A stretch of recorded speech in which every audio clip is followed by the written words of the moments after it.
We have got an event today and it's going to be a great event. We know that Greater Manchester has been hit hard by the pandemic, and the prevailing disparities and inequalities in education, skills and employment opportunities have as a result been heightened. As we move towards recovery, Greater Manchester will require new skills to work and build the industries of tomorrow. This session is going to focus on the impact the pandemic has had on education, jobs and skills, and we will assess what is needed to level up and advance the city region's green economy and recovery agenda. So we'll also be looking at Greater Manchester's new industrial strategy and assessing what it means for education, jobs and skills in the region. And this is something I've always felt really strongly about. You know, we've got great strategies on skills, we've got great strategies on transport, we've got great strategies on building up industrial capacity and business capacity in Greater Manchester. But the real challenge is to join all those things up.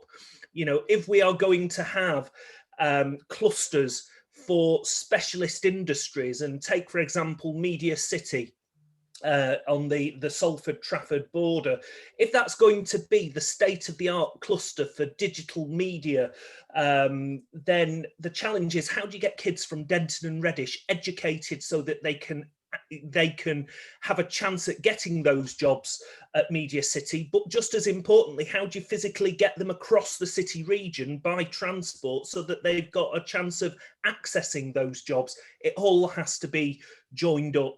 So today we will hear firsthand from Greater Manchester's political and business leaders about that vision, levelling up, and what's needed to get the people of Greater Manchester back to work, and not just to work, but to good work, something else I feel very strongly about. So the key questions we're seeking to address should be on the screen now. Firstly, we'll maybe run through a few housekeeping points before we start on this session. It will be recorded and will be shared on our website. Please use the hashtag levelingupgm and tag, I'm not sure it's a GMAPPG, I think we've changed it, haven't we, to GM__EG, is it? WPG or something. It'll be on your screen anyway. GMWG. Excellent. But only a temporary change, we hope, to continue the debate and to share your thoughts online. And while the panelists talk, please use the chat function to share your comments and questions for us to draw from. Panelists should mute their microphones when not in use, remembering to unmute when engaging in debate. You'd think after 16 months of using this technology, we know how to do that by now, but I'm the worst for it myself. So please remember to unmute. If you wish to respond to anything in the Q&A sessions, please use the raise a hand feature, which can be found when clicking on participants. So without further ado, I would like to introduce our first speaker. We are really pleased, as always, to be joined by the Mayor of Greater Manchester, Andy Burnham. Andy has attended several APPG Greater Manchester sessions in the past, and he's really serious about tackling the massive inequalities in education, skills and employment across Greater Manchester. Today, Andy will talk about the impact of the pandemic on Greater Manchester, the need to level up and the challenges that GM faces in relation to education. Andy will also address the key question: what powers and investment does Greater Manchester need to build back better and to level up the economy? So over to you, Andy. Thanks so much, Andrew. Good afternoon, everybody. It's great to be with you all, and thanks for actually giving your time and energy to this Greater Manchester Westminster group, I think, as it's now called. It's really important that we carry on having these conversations in this way, and it does need to be as cross-party as possible. So, you know, we wish you well, Andrew, in making sure that we can bring that bring that dimension back. Joined today by Councillor Andrew Weston, leader of Trafford. I think Andrew will be contributing later. Andrew leads on skills for us. Really pleased Andrew's taken on that portfolio. It's a critical portfolio, and without wanting to embarrass him. There is nobody better. Nobody's proven themselves to be a more capable leader, able to really grab a portfolio. He's done a bit of a job for us on the clean air zone, and he's carrying on with that. So he does take on not always the easy stuff. Done a great job with that, and we've got big plans, both of us, for what we might do to improve skills and education, but we'll both talk about that throughout the day. So Andrew, you asked me just to talk a little bit about the impact of the pandemic. So I wonder if I might start by referring everybody to the report published by Professor Sir Michael Marmot just a couple of weeks ago. I don't know if somebody's able to stick it in the chat, because it is just worth people being able to have a look at it. It's a really serious and important piece of work commissioned by the Greater Manchester Health and Care Partnership, and it seeks to explain why Greater Manchester has had a higher case rate all the way through the pandemic, and sadly, as the report concludes, a death rate which is 25% above the England average. We've lived through a really tough time. We all know that, don't we? Because we've experienced it firsthand. And there are a number of reasons why, but the way I would summarize it is this: we live in a part of the country where more of our residents have been out at work all the way through. So they've not been in jobs where they were staying at home. So there's more people out throughout. Therefore, they've been more exposed, but also exposed because of the nature of their work and their employment. So less able to isolate if they were ill or asked to isolate. Lynn Collins is on the call, and the trade union movement has been really strong in supporting us around sick pay and people's access to support.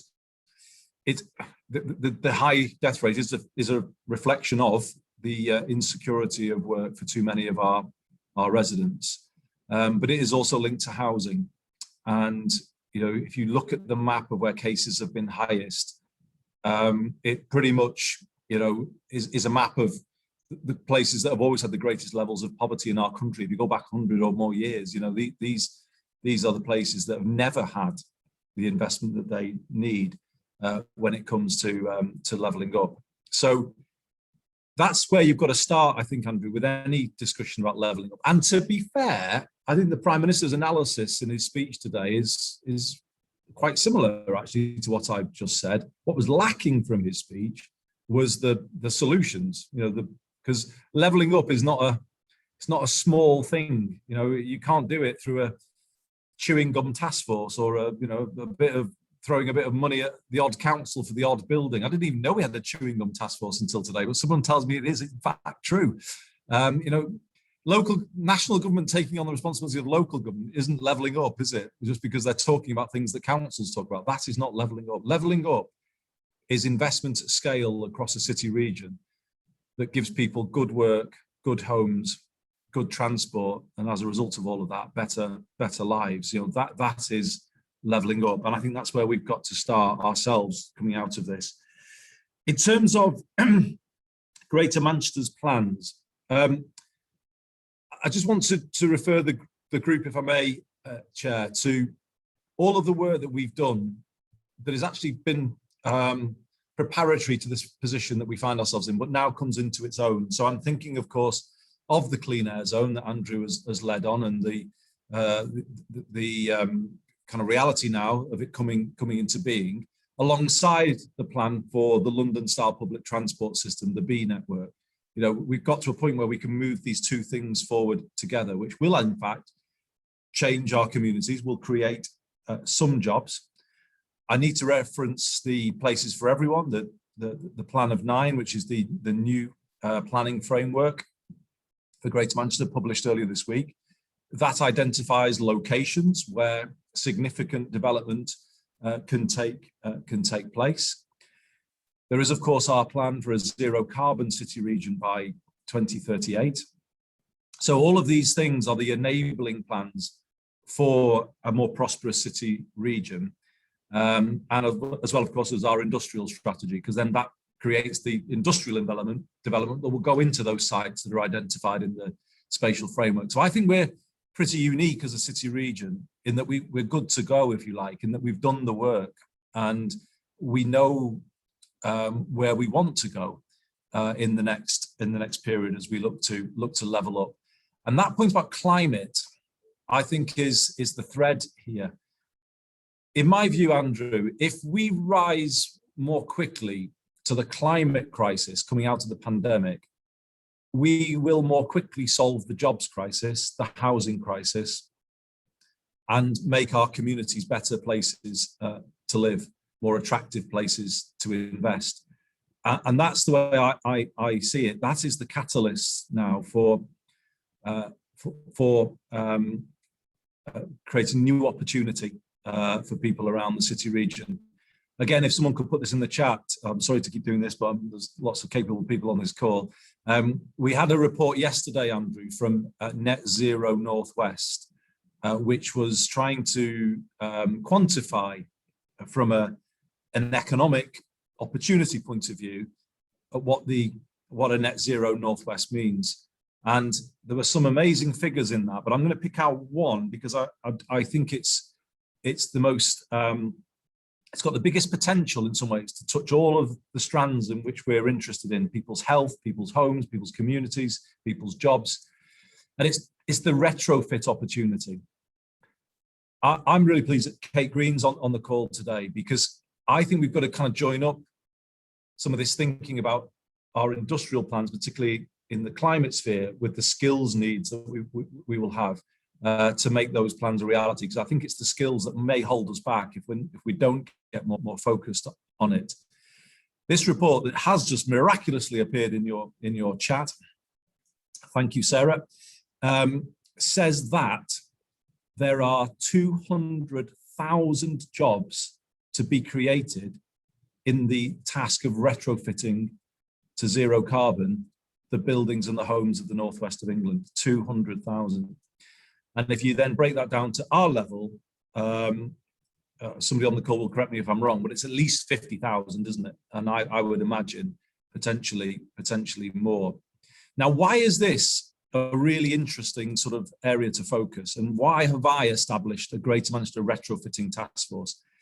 It's because of, number one, that potential to create really good jobs that will be there for a lifetime, you know, as we move towards 2038. And then those people can take those skills to other places as the country moves to 2050.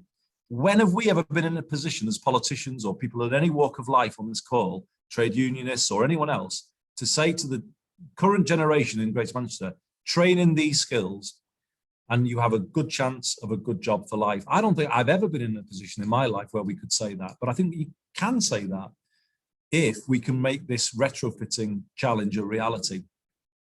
But it isn't just jobs that you're creating, good jobs. The act of retrofitting is going to improve that housing that I was talking about before, that has obviously left some people more exposed to the virus than others. So it's a home improvement program. And obviously, if you improve those homes, it's a living standards program, because those homes will be better places to live and hopefully cheaper to run. You can deal with fuel poverty in the process. So I think the trick here, Andrew, is as we come through this sort of period, looking at how rising to the climate crisis can be aligned with levelling up, and they almost become, if you like, one and the same thing, you know, where we are both meeting our climate obligations, but improving people's health at the same time. So let me then briefly, before I finish, turn to some of the specifics, and I'm sure Andrew will be able to say more than me to give you the detail. Obviously, you need to look at it across the age range, and you know, we need to focus on young people entering the labour market in this period, which is a challenging time to enter the labour market. We need to think about adults who will need to retrain, and I'll say a little bit about that. And I think we also need to think about jobs more broadly, you know, that foundational economy, and I'll say something about that. How do we improve all jobs rather than just constantly focus on creating the new ones? So 3 specifics, Andrew, if I may, in those areas. The first on young people. We've been conscious through this that they've been damaged the most in terms of the sort of derailing impact on life plans. Young people have lost the most, haven't they? Because they've kind of been thrown off course. So quite early on, we brought in Diane Medal to do a piece of work with our young people on defining what a young person's guarantee might look like. What's the guarantee that they need to help them get their lives on track? What guaranteed support do they need? And Diane has obviously mentioned apprenticeships and training and work-related opportunity, but she's also taken it much more broadly into mental health, into connectivity, digital, transport. So we have a really kind of well thought through package of measures now, which we are looking at how we can implement it. But a specific that I can give to you today is a system that we stood up just on the eve of the pandemic called GMAX, Greater Manchester Apprenticeships and Career Service. Now, this is in existence. It is a single digital portal for all work-related opportunity for young people in Greater Manchester, not on the university route, or even those who've been on it, but are coming out of the other side, because actually GMAX will work up until the age of 30. And what we're going to be doing, particularly as we get to September, is asking companies big and small to populate GMAX with all of their opportunities, their offer for young people, so that we get so much there that we can turn this into a guarantee. You know, there's something for everybody, whatever they're looking for. So that's a big part of our response. And obviously, companies on the call, we'd be really keen if you could engage with our skills team to see if we can increase the number and quality of the opportunities that are on GMAX. A quickie on adult education. We have got the adult education budget under our control. It's worth around £92 million a year. When we inherited it from the DFE a couple of years ago, to say it was randomly spent, I think is an understatement. It's a bit of public spending that has kind of never been fully kind of used and focused on, to be honest. We had a huge number of contracts with all kinds of providers doing all kinds of things, and it wasn't particularly well used, I think it's fair to say. So we're in the process now of really refocusing it for the times that we are in.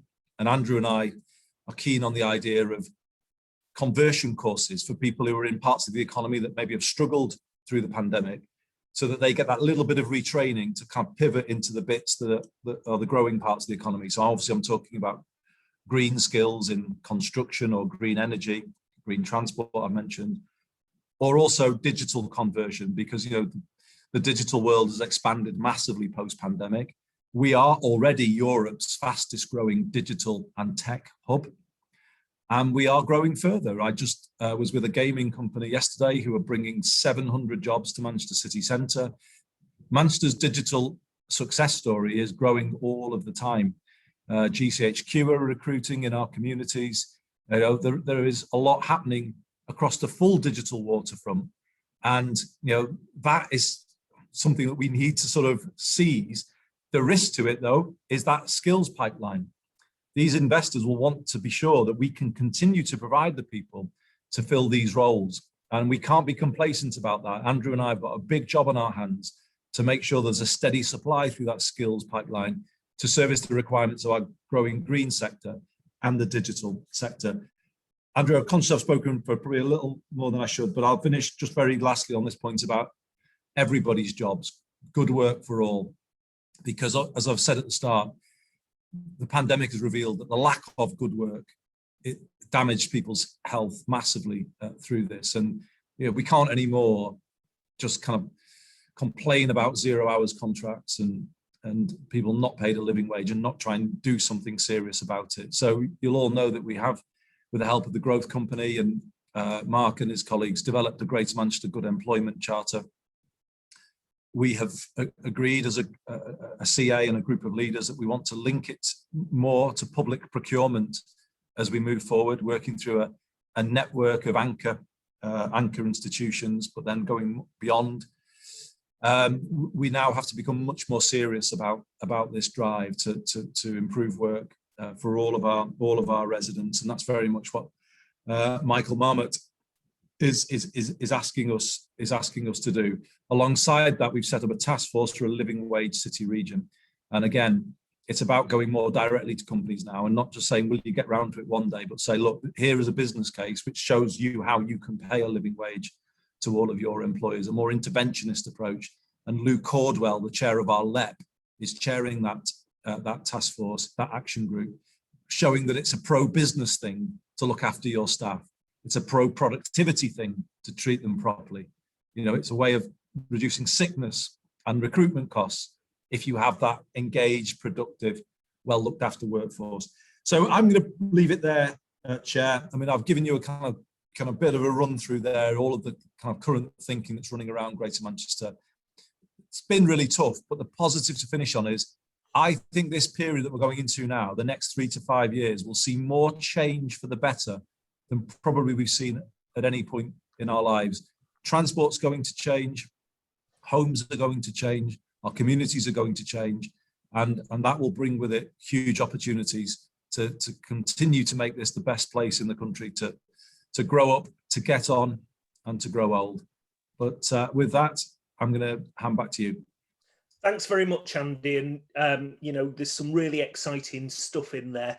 I've always said that the real challenge is going to be, firstly, identifying what the jobs of tomorrow are going to be, what they're going to look like, how we attract those jobs of tomorrow to Greater Manchester. You're absolutely right. One of the ways we do that is to second guess and to align the industrial strategy with the skills strategy, so that we've got the kids of today trained up, ready for the jobs of tomorrow. And there is a bit of a punt there, there is a bit of a gamble, but if you align those two things, you know, I think the success of the city region is going to be massive. I've got Kate Green indicated she wants to ask a question. Kate. Oh, hi, yes. Actually, more than anything, I wanted to agree with everything Andy has been saying. And it seems to me that we've known for a long time in GM that linking our industrial, our health strategy, our equality strategy, our regeneration strategy, and skills strategies makes perfect sense. And it's a real disappointment, I think, that the government skills bill, which we have going through Parliament at the moment, actually takes too much of the power out of combined authorities and local government and draws it back into the centre. And I'm really unsure how that can deliver effectively the kind of model that Andy's talking about. But there was something else in that, in the government skills proposals, I particularly did want to ask Andy and perhaps others through the course of the afternoon about. The government proposes a lifelong loan guarantee, which would mean that you would be able to borrow money to fund yourself to obtain a level 3 qualification. But there are two problems with that. One is that it doesn't fund you to get the level 2 qualification, the pathway to get you to start the level 3 course. And I wonder what you think in GM we can do to make sure that people get the skills that come pre-level 3. And then it doesn't allow you to get another level 3 if your job changes or the sector you work in changes fundamentally. And bearing in mind people who start work today will still be working very likely in 2070, which I find a pretty scary thought. We do need this model that also allows for reskilling and retraining and requalifying. And I wonder if Andy's got any thoughts on that. Shall I jump back in, Andrew? Yeah, if you want. Well, firstly, thank you, Kate, and thank you for everything that you're doing to support us in Parliament. And yeah, if you could challenge that bill, we feel that the current Education Secretary is probably trying to pull things back in a central direction. We keep making the argument you cannot have a successful local industrial strategy without a local skills strategy that is directly aligned with it. And I think all mayors say the same thing, everybody. So you're right, there is a risk to our plans if we don't have that ability to kind of almost commission our FE base, if you like, to kind of prioritise the sectors that we think are the ones that will deliver the good jobs for Greater Manchester. And the risk for us is if that supply line breaks, as I was just saying before, we're going to find it hard to bring in those big digital players or the big green players in the future, because they'll say, well, skills is what we're most worried about, and we can't see how you are guaranteeing that you can deliver our skills requirements. So this is serious. I was with a trade minister yesterday, and I made this point to him. It's not just about social policy here; it's about trade policy. Because I was in India on a GM delegation. We took a big delegation. University of Salford, Charlotte's on the call, came with us. Lots of other players, big players in the city region, came with us. The first question I was always asked was, what about the skills situation? We're worried about whether you'll give us, the right talent.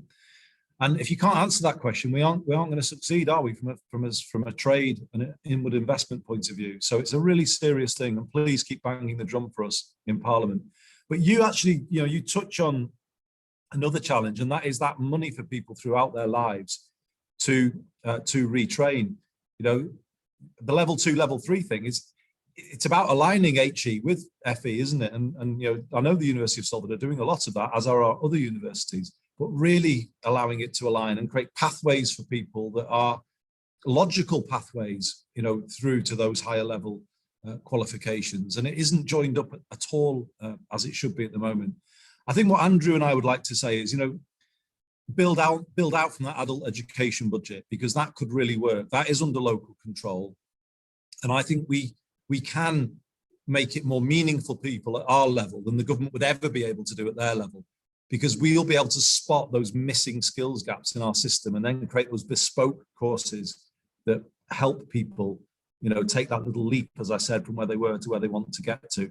There's large numbers of older people in the construction industry that will need to retrain in the coming years, and we do need to understand how is that going to happen. So I think, expanded adult education budget, perhaps more control over the DWP budget, because the DWP often gives people a very clunky set of training offers that doesn't fit with the modern economy. And those are the kind of things, in the absence of devolution of post-16 are the things that I would say. But please keep making that course for us, championing that issue for us, Kate, because I just think it would make such a difference to devolution if we had control of post-16 going into this next period. Thank you. On you, Andrew. You see, what did I say about not learning the lessons of how to use Zoom? You can do a conversion course for you as well if you want. I know. I've got 2 other questions for you, but before that, Andy Weston's just indicated to me in chat he wants to just come back on something on Kate's point. Yeah, thanks, Andrew. Just really, really briefly, because conscious of time, but Kate made the point about the issue of qualifications below level 3 becoming a problem, and the way that this is going to be structured in the skills bill is that ERBs, employer bodies, will determine a lot of the spending with no role for combined authorities. And the concern is that the focus will be on high level qualifications and really quite technical specialisms as a result of that focus, because they will want people who are work ready. And so it's just to encourage parliamentary colleagues really to tease that out, Kate and others, as they go through, because actually it's all very well saying that they will focus on potentially tech specialisms, etc., but if people aren't at level 3 in the first place, then we've got a real problem with the talent pipeline. So it's about making sure that all the way through it's sustainable, and that is a gap in the bill at the moment. Thanks. And we've had a question from Paul Gerard that says, question for the Mayor, as someone who was part of his cooperative commission in 2019-20, does the opportunity to build back and level up the economy already exist within Greater Manchester as the birthplace of cooperation? Don't we already have a winning formula for collective action? And if so, what does that look like post-pandemic? And before you answer, you can answer them both together. We've got Jeff Smith as well. Okay, thanks, Andrew. And thanks, Andy. I suppose to repeat Kate's point, I couldn't agree more strongly with what you said about the climate being the thread here, and a big project, a big program of retrofit being key to all those things. That, not just reducing carbon, but jobs and health inequalities and everything. I think that's should be possibly our #1 priority in the sort of coming years. I suppose a question. I mean, I take absolutely the point you say about the adult ed budget, but I suppose my question is what other specific acts should we have in the government in terms of investment to, I suppose, to unlock private sector investment in this kind of program, but also to support social housing companies in retrofitting their stock, and I suppose, in particularly in the light of the problems around the Green Homes Grant, whether your task force and I need to gem myself up about the new task force. I'm not glued up on that. But whether you've got any specific asks from the task force about kind of other types of grants or other types of projects that the government could be investing in.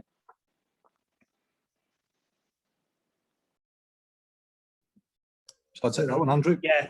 I mean, Andrew Weston may want to come in on this, again, may know the detail better than me. But I think on the point, Jeff, thanks for what you said, by the way, Jeff, but on the point about what more private sector involvement investment, we've had Mark Hughes is on the call from the Growth Company. They've been really agile at kind of working around sometimes government initiatives. So I'll give you the apprenticeship levy matchmaking service, where we had big companies who hadn't spent their apprenticeship levy, and then we matched them with smaller ones in their supply chain in a really innovative way. But it's almost a workaround government policy, if you like. And again, more local control over the apprenticeship levy, I think, would be something that would help. Also, the Kickstart scheme. I mean, I don't know the latest figures. Andrew may have them, but as far as I can tell, Andrew, it isn't delivering quick enough. We're talking small numbers of opportunities. Are they in double figures, Mark, or have I got that wrong? It's still pretty meager. So they're in their thousands, as it were, Andy, but they're way below what they could have been and probably should have been. And actually, the recruitment stops in September for the new programs, because the program ends in June. So, but I won't jump in there, because if the opportunity comes, I'd like to talk a little bit more about the young people space at an appropriate point, because there's a lot of issues there for us all. There's just I'm glad the figures have increased a bit from the last ones I saw, but there's just a point here, Jeff, that if we could just keep reinforcing this in Parliament, if we're going to level up in any meaningful way in this Parliament, doing it from Whitehall, where you're just, having a sort of Treasury branded, Chancellor branded project that actually doesn't quite join up on the ground and doesn't quite work when it hits the ground and doesn't link with everything else, that isn't going to do it. So it's the government's interests are not going to, they're not serving their own interests, if I could put it this way, by working in this way or making us work around the apprenticeship levy. Levelling up will be delivered more quickly and effectively if local stroke regional government is actually the delivery agent of levelling up. That just to me is obvious. Take the transport example. Levelling, I've said this in my response to the Prime Minister's speech today, a public transport system that offers, integration and London level fares across 2.8 million people, connecting them to jobs and opportunity, that is levelling up. That is a project of scale that levels up. And the question is, do they want a pretense of levelling up, or do they want real levelling up?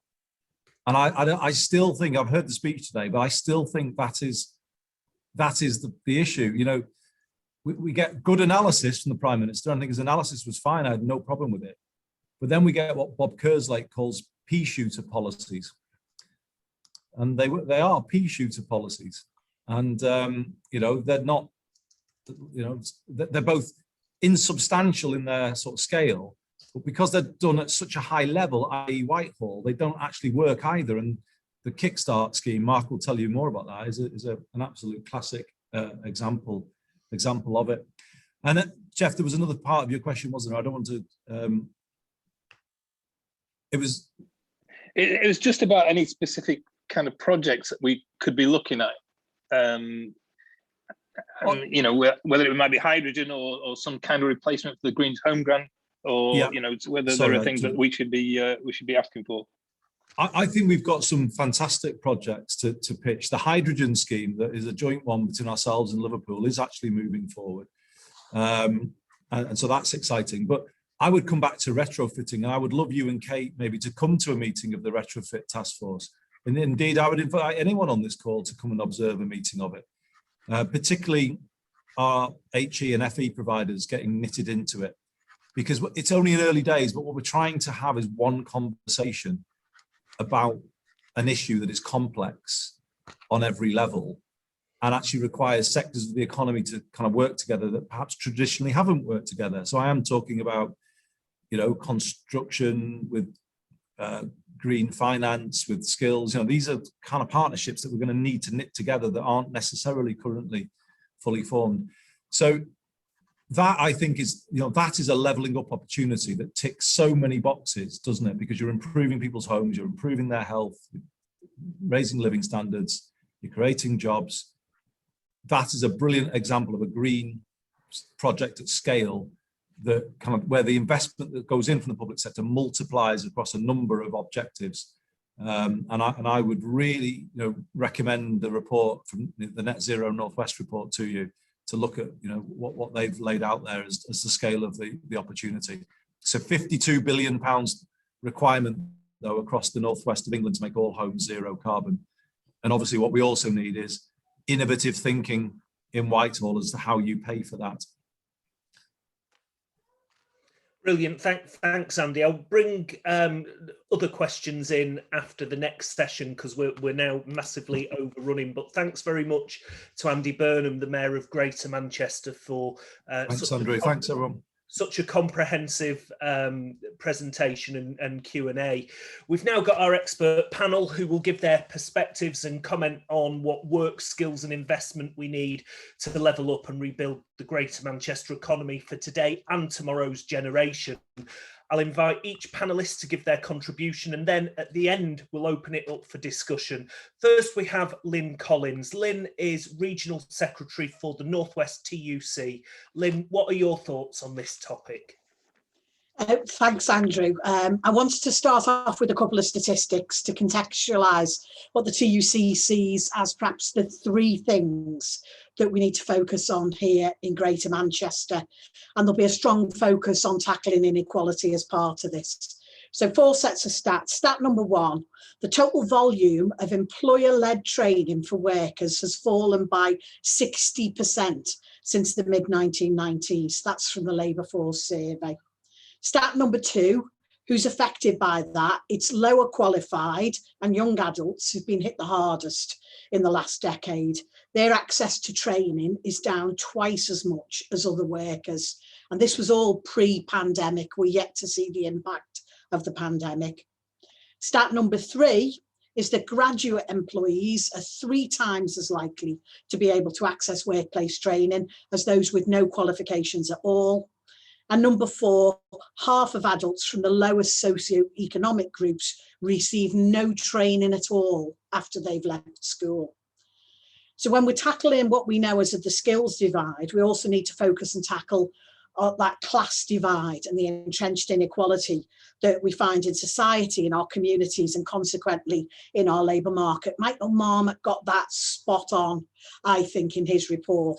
And yes, whilst we need to focus on that kind of glass ceiling of getting people above level 3, let's not forget the people who are staring at the glass skating board of no qualifications or a level 1 and level 2. So to really tackle that, we need a partnership approach both in localities and in workplaces. This has become even more important post-pandemic and in a world where we've all got to commit to delivering a just transition to a new type of low-carbon economy.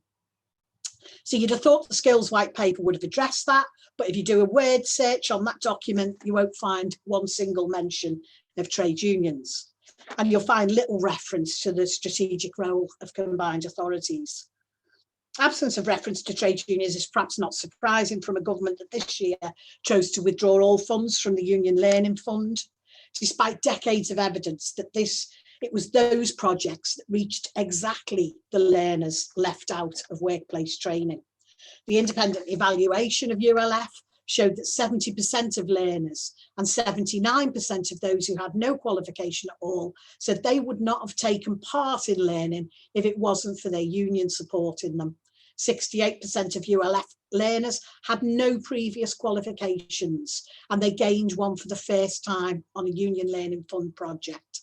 And the University of Exeter's independent study showed that for every £1 spent on union learning, the economy got £12.87 back through boosts in employment, in wages and in productivity. So what are 3 things that we need to look at to tackle that skills and class divide? Firstly, for apprenticeships, a guaranteed entitlement to attain level 3 and new flexibilities to allow the apprenticeship levy to be spent in developing things like high quality pre-apprenticeship programs to catch those kids who fall out of school without the right qualifications to get onto the apprentice route. How wrong has it been that the levy can't be used for that at the moment, but it can be used to put managers through university MBA programs? That's not my idea of an apprenticeship, much though I want everyone to have access to lifelong learning. Secondly, to tackle the change in labour market, there needs to be a new right to retrain everybody, and that needs to be backed with a personal lifelong learning account and an increase in this, a significant increase in the adult skills budget. And that's training whatever the level to do whatever the job is needed. So that, I think, picks up some of the points that people have already made in the discussion. And thirdly, I think we need new employment rights for workers, giving them an entitlement to paid time off for education and training, and to access regular skills and careers reviews. Of course, this has to be backed by a well-resourced careers guidance service to support adults throughout their life to negotiate the skills system. Underpinning all of this is the need for a genuine and mature partnership approach in workplaces and at combined authority level to deliver a commitment to tackling the skills and class divide. In Greater Manchester, we sit as equal partners with employers on the Employment and Skills Board and on the Good Employment Charter Board, and we work very closely on sector initiatives to tackle employment and skills problems. However, the abolition of the Union Learning Fund does already and will in the future hamper our ability to deliver this partnership working across Greater Manchester workplaces. So we've begun working in other combined authority areas to put in place locally funded projects to replace the ULF, and I'm pleased to say we now have funding agreements in place with a number of combined authorities, both Labour and Tory, to do just that. We're in the process of recruiting project workers to lead on that work in their areas. I hope this is something that we can make progress with quickly on in Greater Manchester too. I know the spirit is willing, and we need to make the system deliver on it. By reaching out into workplaces directly to those reluctant to learn or with a bad experience of learning, we can create an environment where employers and employees can work together to adapt and skill up for the future world of work, which now more than ever, we all accept will be and needs to be very, very different. Thanks, Andrew. Thanks, Lynn. And it's amazing that you can work with Labour and Conservative combined authorities, but we can't get Conservative MPs to work with us. But anyway, it's good that there's cross-party cooperation somewhere. Next up, we have Mark Hughes. Mark is Chief Executive of the Growth Company, a not-for-profit, commercially driven organisation dedicated to economic development, inward investment, skills, employment and enterprise. Over to you, Mark. Thanks, Andrew. And if I can just take a minute to just expand on what we do, which is not an advertisement, but it kind of explain our perspective on things. So, as Andrew said, we are a not-for-profit social enterprise, born in GM, but operating across the north. Been around for 30-odd years, so seen 7 administrations come and go, and various policy initiatives around that. We get commissioned by both local government, combined authorities, LEPs, and national government, and I think it's really interesting that then we see all of those threads and how they kind of come together or don't come together. We operate across a wide range of agendas through employment, skills, business support, international activity. We work for, I think, 7 of the national government departments: DCMS, BASE, DFE, DWP, DIT, and a range of others, as it were. And we are probably working at any one time with maybe 10,000 businesses and tens of thousands of individuals, and are very much delivery focused. So I think with all that experience, I just kind of highlight that because I just want to focus on one area of this huge agenda, and it's already been touched on by both Andy and Lynn, and that's the young people dimension to what we're dealing with at the moment. I won't go through all the stats. You'll all be aware, obviously, that young people have been most affected, or one of the cohorts have been most affected through cohort. Unemployment rates are back in their teens for young people. Apprenticeship numbers considerably down for young people, partly because of the perversions in the system. But what you've got in the young people arena is basically chaos of provision. You've got DFE in the space, you've got DWP in the space, you've got DCMS in the space, you've got national and local government in the space, you've got the careers and enterprise company in the space, and you've just got complete chaos and actually many gaps in provision as well. So you've got inconsistencies around the Kickstart scheme leading on to apprenticeships.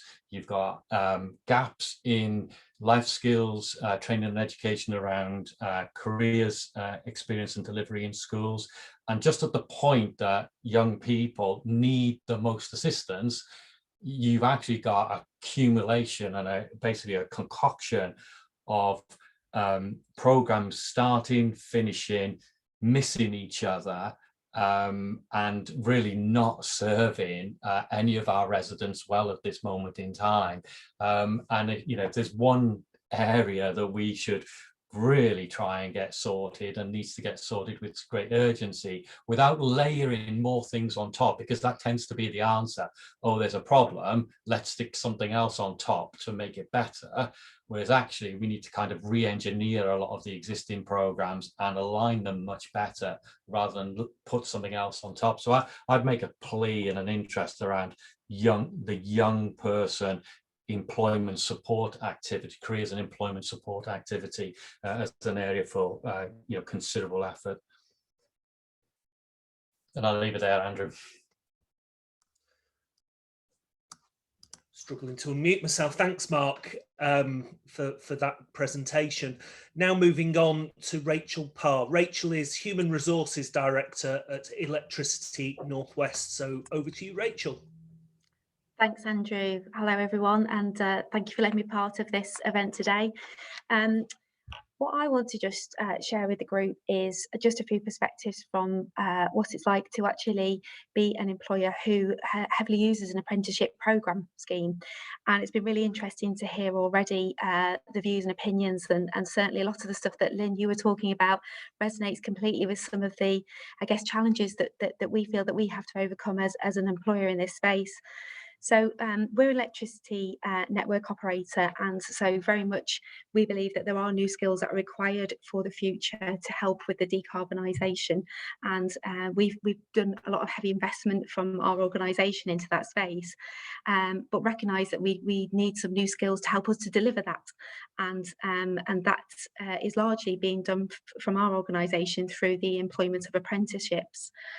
And historically, where we've been as an organisation, our apprenticeship programmes have been filled by regular adverts that go out, and that served us quite well historically. But we have realised that actually what we're not being is representative of our communities, and we're not able to actually get to the harder to reach candidates. Actually, some of those kids that they don't even know that actually our organisation exists, or that they wouldn't even aspire to come and work for us. So what we've done is a lot of learning around how do we get out into our communities. And the word I often use about it is it's quite clunky to have to do it, but it's absolutely the right thing to do, and it has paid dividends for us as an organisation. So of our last apprentice recruitment programme, we actually had higher levels of ethnicity, higher levels of children that were coming through from lower areas of social mobility. We've increased the number of females that we've had and come and join us, but that's not been an easy task to do. And I guess my appeal to other businesses that might be on the call today is really think long and hard about what you're doing with the apprenticeship programme and make it work. The other key thing that we've learned as an organisation is actually some of the requirements that you need to become an apprentice. So we realised complete own goal that we were scoring was we were putting in verbal and numerical reasoning tests, for example, in our recruitment processes, which actually then meant that there were quite a few candidates that didn't even get through to shortlists for the roles. So we've completely revamped how we've done it to take into account that actually, let's make sure that we're reaching out to the right people and that we can help and support with the levelling up process. And it was really interesting, Lynn, to hear you talk about the bit about the levy and the pre-apprenticeship element of that, because we as part of our apprenticeship programme require people to do HNCs, which requires a grade 5 at GCSE. Now automatically you have precluded a number of people from a levelling up perspective, and so as an organisation we've taken a view that we will support, and we've sponsored some of our candidates to go through that piece from a company perspective. But certainly, that's we're able to do that as an organisation, but support for other businesses within the local area and even wider nationally to know what we can do to support to get more people through apprenticeship programs would be certainly something that I think we should focus on going forward.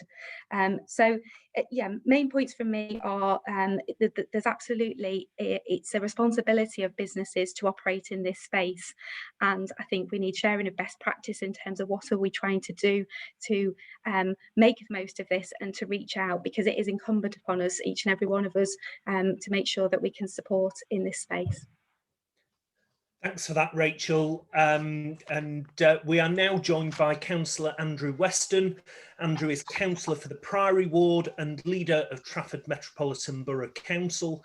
He's also the Digital Work and Skills Lead for the Greater Manchester Combined Authority. Andrew. Yeah, thanks, Andrew. There's obviously a lot to say here, but the simple fact is that all of us on this call know that the conurbation has always had huge disparities and inequalities, and that these have been hugely exacerbated by the pandemic. We know that we've been locked down harder and longer than other areas, and that's meant a harsher impact on the GM economy than other cities and regions in this country. And the impact of all of that is starting to become apparent, really. In broad terms, we're seeing this with rising instances of mental health crisis, domestic violence cases on the up, and in physical impacts too, not just with people suffering from long COVID, but also with delayed health interventions, meaning that people are sicker at the time of intervention than they would have been had it been acted on when first presented. But just thinking about the specific education, work and skills agenda, we've seen a number really of very disturbing impacts. If we think about children's development, both at the EYFS stage and throughout school, we know that's been an issue that has been considerably worse in GM than elsewhere. So we have a higher percentage of children presenting in early years who aren't at age-related expectations for speech and language. And if we think about what that's going to do for our skills pipeline in 15, 20 years' time, it's really concerning, and it's happening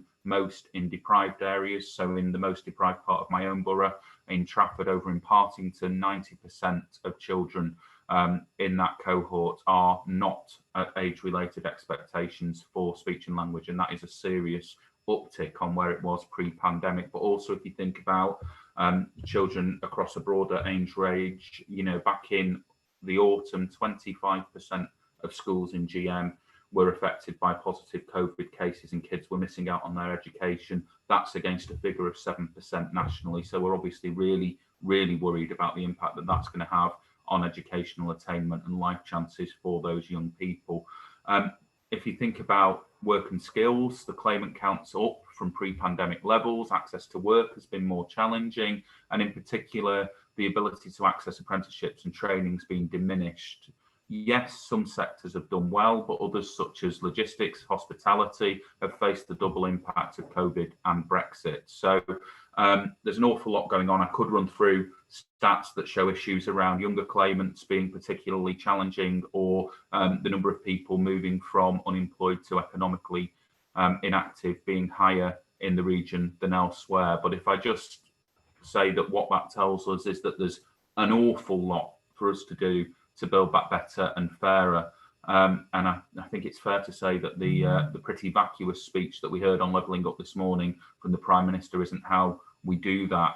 But there is a case for action, and there's a lot of opportunities there. And Andy stole my thunder, really, so I won't dwell on them. But when he talks about things like the Good Employment Charter, about green interventions and recovery, and growing sectors in GM around digital and media, he's absolutely right that these need to be key areas of focus that we take advantage of, alongside our overarching ambitions to target young people with training and unemployment through things like the Young Person's Guarantee and GMAX, but also working with people of adult age to upskill and reskill into jobs in those growing sectors, and in particular into green construction and other similar roles. So Andy did talk about that in some detail, so I'll just focus on some of the specific issues that we face in trying to do that. And I could probably sum it up in 5 words, to be honest: relationships with government and employers.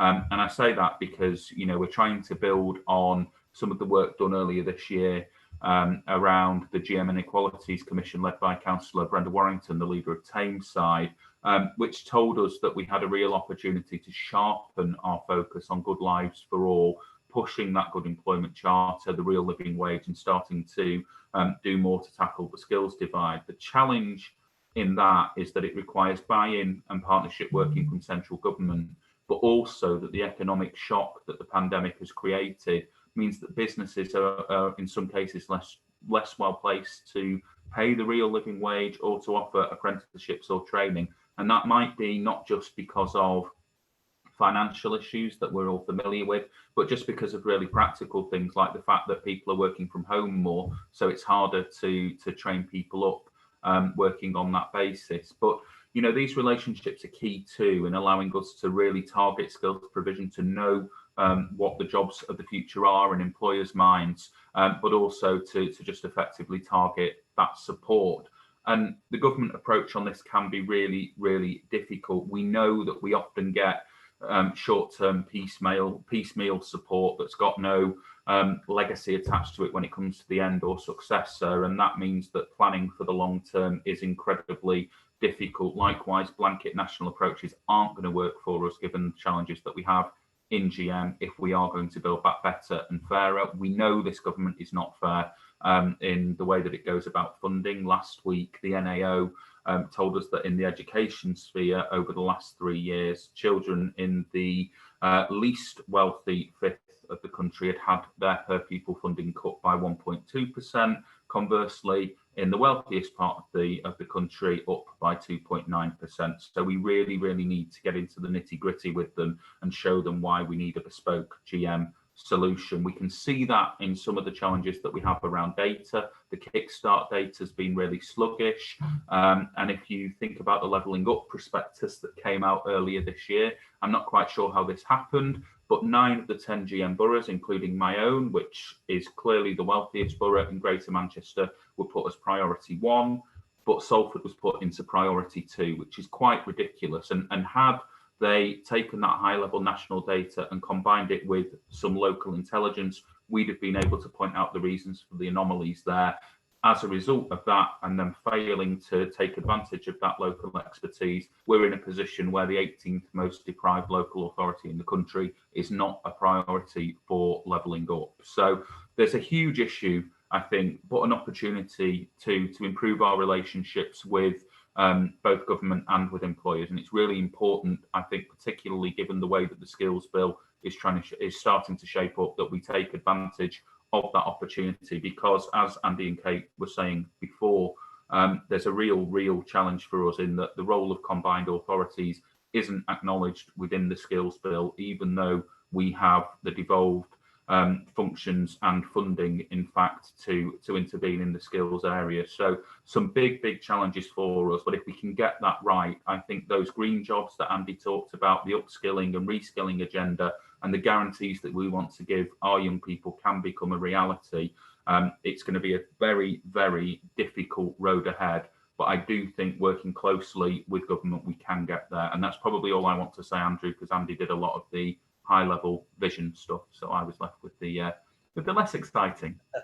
Well, thanks for your work on it, Andrew. And you know, the basic reason we want to do this isn't just for the success of the city, it's to narrow those awful inequalities that you've mentioned in Trafford, but they exist right across the whole city region, and that's, you know, fundamental to everything that we're doing, is to ensure that those inequalities are ironed out and removed as far as possible. So thanks for your work on that.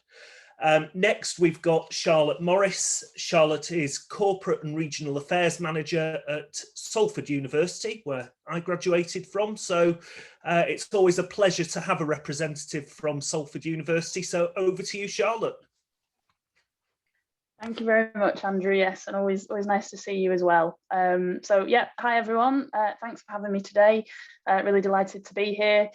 The exam question that's been set is, how do we level up education and skills in Greater Manchester? And I'd like to take a few minutes just to outline how we think we've got one potential answer to that question. It's a new project and proposal from the University of Salford, or led by the University of Salford, called the Greater Manchester Institute of Technology, or GMIOT for short. So the GMIOT will bring together higher education, further education and industry to support the development of talent pipelines for employers across Greater Manchester, and in those strategically important sectors that we've been talking about. So certainly green, digital and creative, but also health and care and engineering and manufacturing. The IoT is a new model for technical and vocational education, and it is very much targeted at the sub-degree level. So it's that missing middle of level 4 and 5. So that's between school or college and a full-time degree, sort of that missing middle bit. And IoTs, it's not something we've invented. It is a government initiative, and there's a lot of money attached to this proposal. And we basically want to bring that funding to Greater Manchester. Some of you may be aware there was a first wave of the funding a couple of years ago. Greater Manchester did bid and unfortunately missed out. And in fact, no new IoT was established in the Northwest at all. So there's clearly a gap there. And for the past 18 months, we've been working with partners across the city region to work up our ideas and work up the submission. For context, who are those partners? We've got a range of further education partners. They are Wigan and Leigh College, Tameside College, Andrew, Bury College, and Ada College in Manchester. And our industry partners are TalkTalk, GCHQ, Lango Rourke and Siemens. And basically what this partnership will do is develop and deliver new programs across areas such as digital and technology solutions, data science and analysis, content creation, digital media, and also construction. Very much, I think I've been listening intently to the ambitions around retrofit, and I know the University of Salford is involved in that retrofit task force, but clearly this is an area where we can kill two birds with one stone. We can upskill our people and get them into good jobs, all the while hopefully trying to address the climate crisis. And I think the other thing I'd like to say about the partnership is that we've got a good geographic spread. This isn't a University of Salford project. We're just the lead HE partner. We touch into many of the boroughs of Greater Manchester. And it's also important to say that this isn't set in stone. This is the partnership for the bid. If we get the money, we have ambitions to grow. We want to expand the provision, expand the reach. It's not like this is a kind of exclusive club, but we do need to get the money for, to Andrew Weston's point on working with government. I will just add that it's not solely dependent on getting that funding that we will roll out provision of this nature. The university wants to offer more higher technical qualifications, and we're always intending to broaden our offer anyway. The IoT funding would just help us do this further and faster. For us, this is just an extension of what we've always done as a university. We like to think we've always been innovative and industry focused.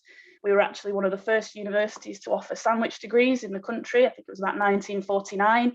And more recently, we've embraced wholeheartedly the degree apprenticeship revolution. But we have, all the meanwhile, been offering that sub-degree level education.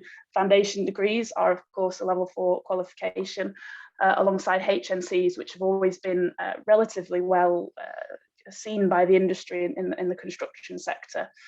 So as I say, it's a natural sort of next step for us. And to come back to the exam question, why do we think this is helping? How is this going to help level up Greater Manchester after COVID? Well, we know that there is a demand for this level of skills. that intermediate, that missing middle, that just beyond school but not quite degree level, that's where employers are finding there are gaps. And that also it's really hard to recruit, because the truth is that landscape after school and college, but not going into university, is a minefield. There's so many different routes you can go down, so many different types of qualification. And I think clearly we've touched on it, but COVID has had a huge economic impact. The changes in the labour market, the need to upskill and retrain. It's really important to us that the IoT isn't just seen as for 18-year-olds coming out of school and college. We want this offer to be for adults already in the workforce, or even people who have lost their jobs, who can get the skills they need to go into those sectors that I've highlighted.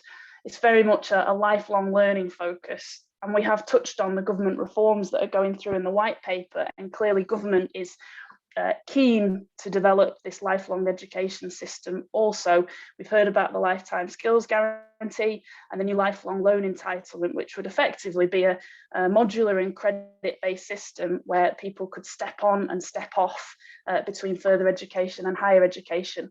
And that really is exactly the sort of flexible, skills-based and employer-focused provision that we want to develop and deliver through the IoT. So I'll leave it there. I hope that's a useful overview. We do very much more as a university, hopefully, to help education and skills in Greater Manchester. But the IoT is a real focus for us, and something I hope colleagues, stakeholders, parliamentarians across Greater Manchester can get behind. And fingers crossed we can get that funding for our city region. Thanks, Andrew. Thanks a lot, Charlotte. And I know we've spoken about this initiative before, but I think it is really exciting. And if we can get this right, I think it will be transformational for the city region. And yes, I am pleased that Tameside College, which was my college before I came to Salford University, is included as well, because I think that'll be great. And last but by no means least, we're joined by Alison Scowen. Alison is Senior Public Affairs Manager at the Cooperative Group. So Alison, over to you. I think, unfortunately, Andrew, you've got me rather than Alison. I'm Paul Jarrett. I'm Campaigns Public Affairs Director at the Cooperative Group. That's okay. Before as well, so thank you. We have, Andrew. Look, I don't want to repeat what's already been said, and I'm conscious of time, so just a few thoughts from us in the Co-op Group. I listened with interest to the Prime Minister's speech today. I think it's important that clearly levelling up by its nature is a place-based thing, and I think that's right, and it must be right that where you live should not determine where you end up. But for the Co-op, as well as being place-based, it has to be about individuals and individual circumstances. We know that individual circumstances, be it race, gender, socio-economic background, matters hugely as well. So levelling up cannot just be place-based. The other thing I would say is that for us, the Co-op was founded 170 odd year ago to level up. It was the whole point of the cooperative movement founded in Rochdale in 1844. It was to make sure that people didn't get left behind. And of course, levelling up is, in theory, we're going to try to address that.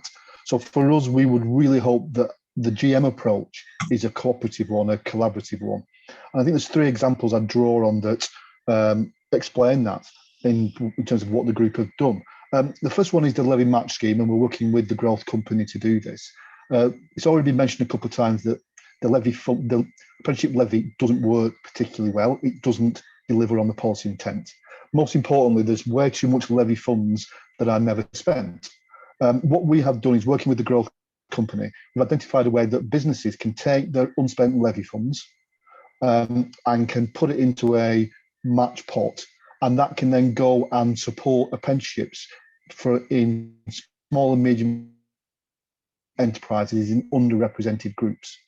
It's genuinely cooperative, because what it is isn't just a Co-op group doing this, it's a whole range of businesses. So we only launched a couple of months ago, Andrew. We've already had £4 million of unspent levy funds donated by 27 different organisations.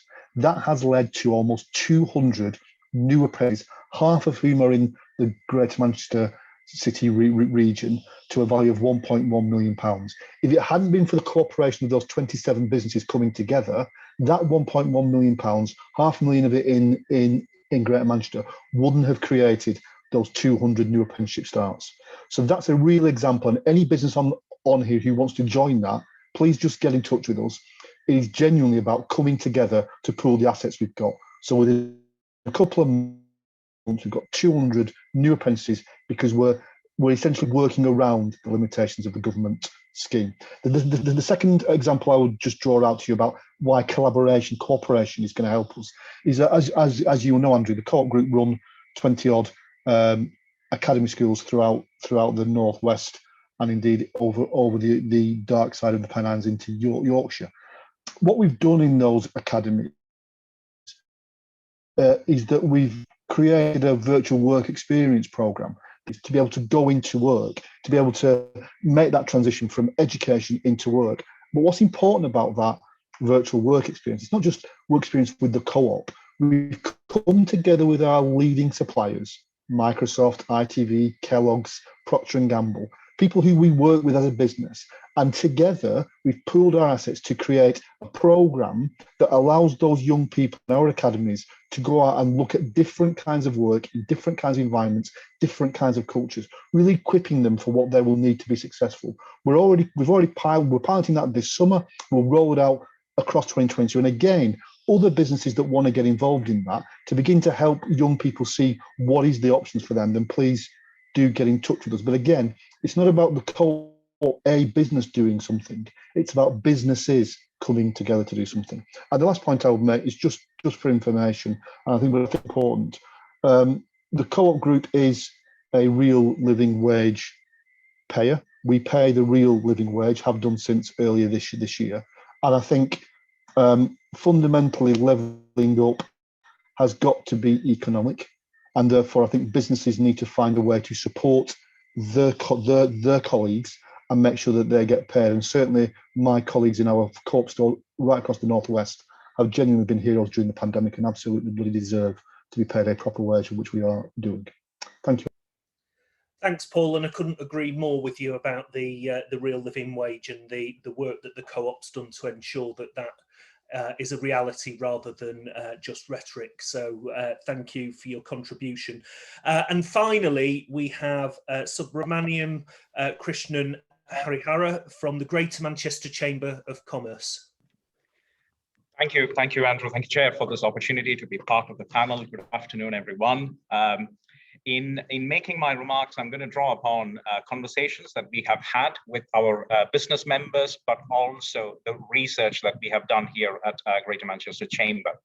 So amongst the research pieces that we have done, one is called the Quarterly Economic Survey, which, as the name suggests, is a survey that we conduct every quarter.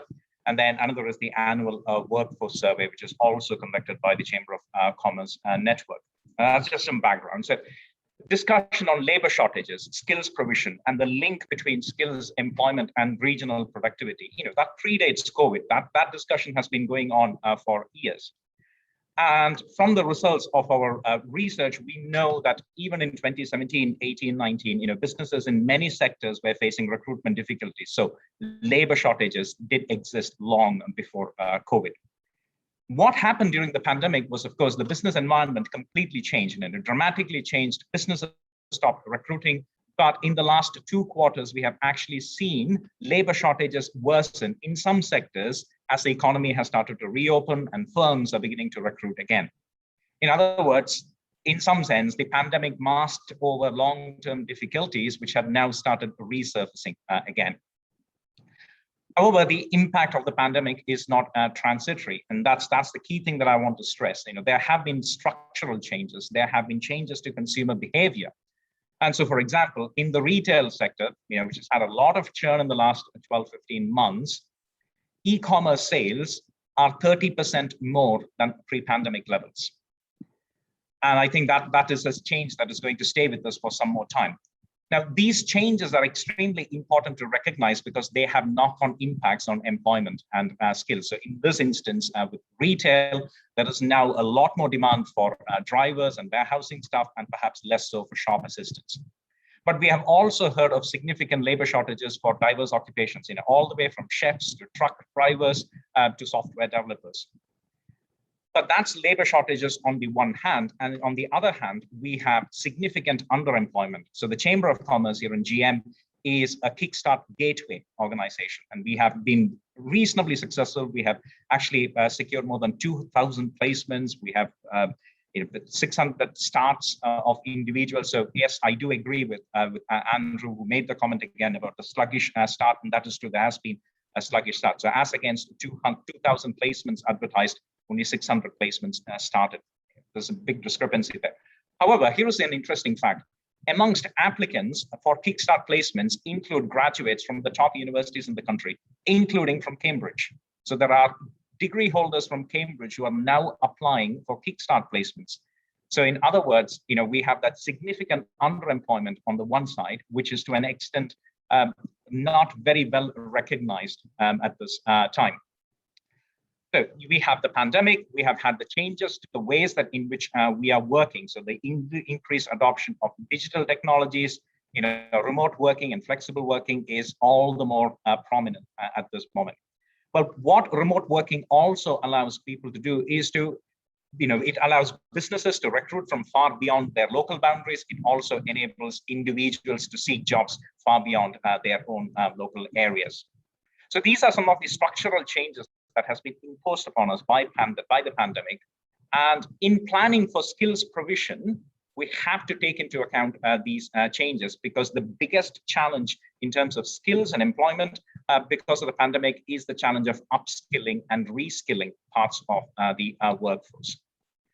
Now, employment and training is extremely important. Lynn made that point about the decrease in training that is provided by employers. That is to an extent true, but that has had structural problems. And when we speak to employers about what their challenges are, providing on-the-job training, etc., two things come up. One is, some, especially the larger employers, feel that there is already a tax that they are paying in terms of the apprenticeship levy. If a business is from the construction sector, actually they're paying the CITB levy and the apprenticeship levy. And so, their margins are already under squeeze. And that is one reason why training has lessened. But the other difficulty that they have is the challenge of navigating what is a very complex landscape for further education training. So given all of that, what can Greater Manchester do? And let me just bring into this discussion the angle of productivity. If we look at it through the prism of regional productivity, because regional productivity is a very good indicator for leveling up, there are things that we can do to completely transform how we plan for a skills provision in our city region. First and foremost, it is about locally driven, locally controlled, place-based planning and collaboration. So that's about bringing together policymakers, employers, training providers, etc., to ensure that we have a skill system that actually delivers on A, local priorities, and B, what are the economic conditions in the city region. In other words, what is it that employers are looking for? So to an extent, we put employers at the heart of local skills planning, and we can fund, we can provide support to employers to identify what their workplace training and development needs are. And then those priorities can obviously be linked with the need for innovation, another issue that has come up to the forefront, and also improved productivity. That kind of a skills provision can then lead into an agile and flexible system which allows the further education colleges to directly respond to employer requirements. And so you provide digital skills training, it can build the provision for upskilling and reskilling the people. And the other thing that can also be done, of course, is to incentivize employers through the public procurement process. And we, the Greater Manchester Chamber, we were the first chamber in the Chamber of Commerce network to become an accredited living wage payer. And that was about 10, 12 years ago. And in 2016, we worked with the Living Wage Foundation to look into the argument for paying the living wage. And the business case for paying the living wage is solid. It can't be rebutted. Wherever possible, businesses should pay the living wage because it has got a direct link with employee relations. It is good for efficiency within the organizations, etc. But there is one major barrier, and that is the sectoral divergence. So there are some sectors which the majority of businesses already pay the real living wage, They may not necessarily be accredited living wage payers, but they already pay the real living wage.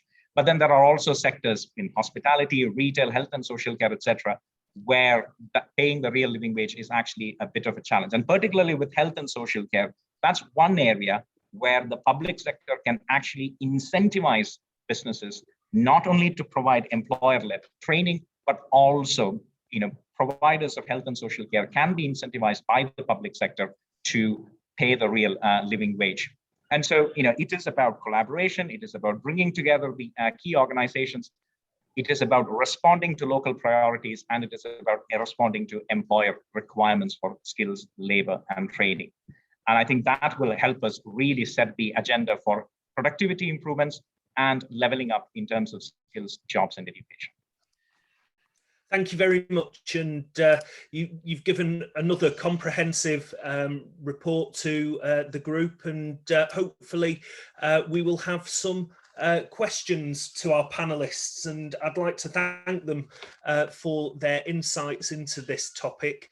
I'm going to bring in G. Hastings Evans, because he's very patiently had his hand up all this time. If he's there. Has he gone? I knew that would happen, Jill. He was very patient all this time, and the hand has disappeared. Does anybody else have any questions for our panelists? There's some questions and points, quite a lot of questions and points in chat from, I've got Alison Scowen from the Co-op, Rachel Willoughby. It's been quite active, Abigail Moss, Power 2. I don't know if any of them are still on and want to come on, or we could read out some of the points. Well, there's a lot from Alison at the Co-op, just scrolling through. Hello. Hello. You must have RFI all this typing you've done.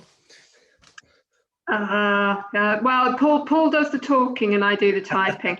I was just going to say, apprenticeship levy, there's loads of opportunity with some reform of the apprenticeship levy to try and keep some of the funds within the region, and to really target it and ensure that money from the region stays within the region. Paul and I will talk a lot about the Co-op levy share scheme, but it's there as a facility to transfer money and really target opportunities. So a bit of a plea on that. People, please use it. And if we're going back to government for policy changes, we'd love to see a greater proportion of the levy shared. So currently we're at 25%. If we could take it up to 40 or 50%, that would be great. And also just some concerns about expiring funds. So there is a time limit on when you can spend the levy funds or transfer them. And lots of people have had to pause their apprenticeship programs during the pandemic. So if we could have one-off extension, that would be great. So yeah, these are all ideas that are floating around that would be great. I don't know how we could make that happen. I don't know whether the DfE and the government are listening, but yeah, that could all be really useful. Brilliant, thanks, Alison.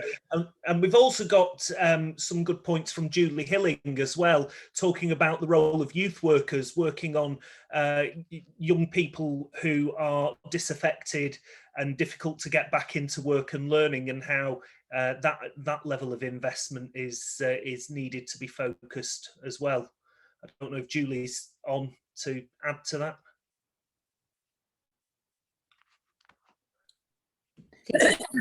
I am. Hello, Julie. Hello. Yeah, I think it's youth work as a gateway as well. So I've not put my iPad in the right position today. So youth workers will work with the most disaffected and be able to work on their confidence building, on skills. And we can also do those sort of short courses that give people a couple of points. I did a communication skills course some time ago that was sort of 2 points at level 2. So it gives people that little step ladder. But the other point that I wanted to make too is about the gateway for adults as well, through adult education.